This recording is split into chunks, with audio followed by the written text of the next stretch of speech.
ماں باپ کے نافرمان کی نہ دنیا ہے نہ آخرت۔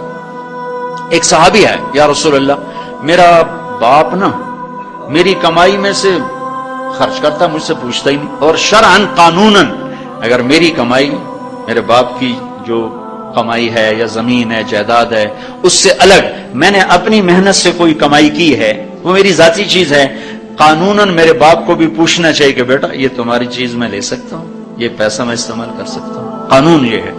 تو اس نے قانون کی بات کی کہ میرا باپ میرا مال اٹھا کے خرچ کر دیتا، مجھ سے پوچھتا ہی نہیں۔ آپ نے کہا اس کے باپ کو بلاؤ۔ اس کے باپ کو بلایا تو وہ انہوں نے پوچھا کیوں بلا رہے ہیں؟ کہ تیرے بیٹے نے تیری شکایت کی۔ تو اس کو اتنا غم لگا کہ وہ کٹ کے مر گیا۔ اور عرب کی شاعری تو پھر پوری دنیا میں مشہور ہے، آج بھی مشہور ہے۔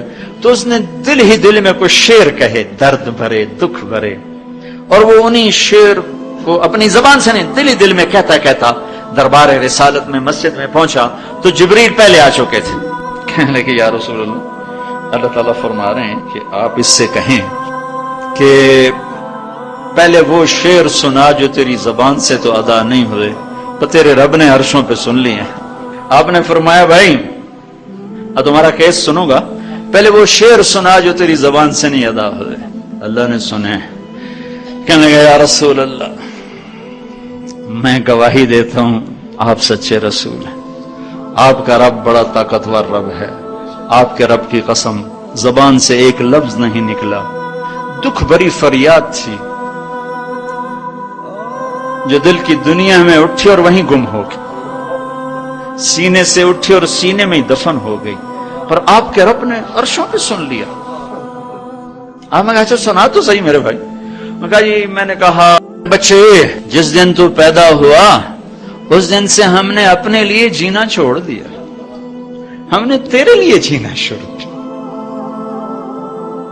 گرمی سے لڑے، سردی سے لڑے، موسموں سے لڑے، حالات کے آہنی پنجوں سے رزق نکالا، جبڑوں سے رزق نکالا، جوانی کو قربان کیا، صحت کو قربان کیا، اپنے جذبات کو سلا دیا، تیرے چہرے کی ایک مسکراہٹ دیکھنے کے لیے ساری ساری رات کام کیا، سارا سارا دن کام کیا، کبھی دھوپ میں کبھی سردی میں، کبھی گرمی سے لڑا کبھی سردی سے لڑا، کبھی موسم سے لڑا کبھی بھوک سے لڑا، تجھے کھلایا خود بھوکا رہا، تجھے پلایا خود پیاسا رہا، تجھے چھاؤں میں لٹایا خود دھوپ میں بیٹھا، تجھے سکھ پہنچایا خود دکھ جھیلا۔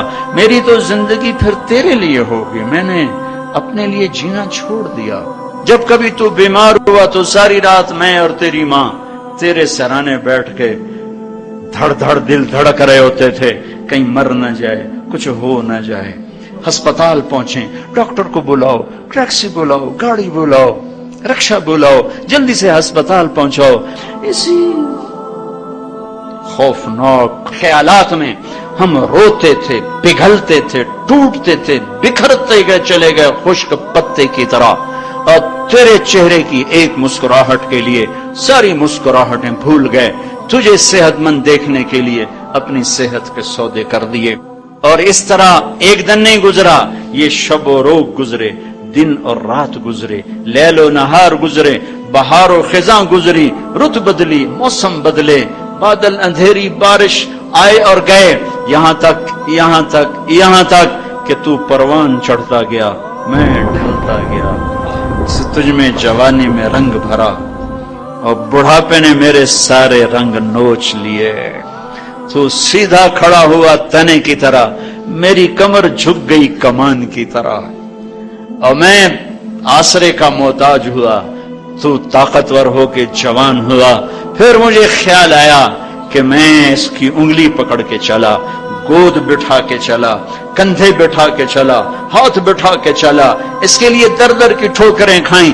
آج جب میں بوڑھا ہوا ہوں تو اب یہ میری انگلی پکڑے گا، میرا ہاتھ پکڑے گا، میں اس کی لاٹھی بنا، یہ میری لاٹھی بنے گا۔ لیکن ایک دم میرے بیٹے تیری آنکھیں ماتھے پہ چڑھ گئیں، تیرے تیور بدل گئے، تو مجھے یوں دیکھنے لگا جیسے میں تیرا باپ نہیں، میں تیرا نوکر ہوں۔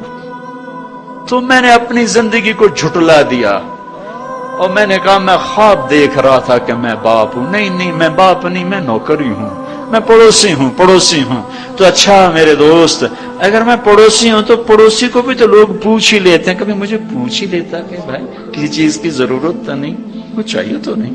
یہ اتنے درد بھرے اشعار ہیں کہ میرے تو اتنی فصاحت نہیں کہ میں اس کا ترجمہ کر سکتا، لیکن یہ وہ اشعار تھے کہ میرے نبی زار و قطار روتے اور آپ ٹوٹ پڑے اور آپ کی داڑھی آنسوں سے تر ہو گئی اور آپ نے اس کو گریبان سے پکڑا اور جو جھٹکا دے گا، اٹھ جا، دفع ہو جا، انت و مالک لابیک، تو باپ کے خلاف مقدمے کرتا ہے، نکل جا، تو اور تیرا سب کچھ تیرے باپ کا ہے۔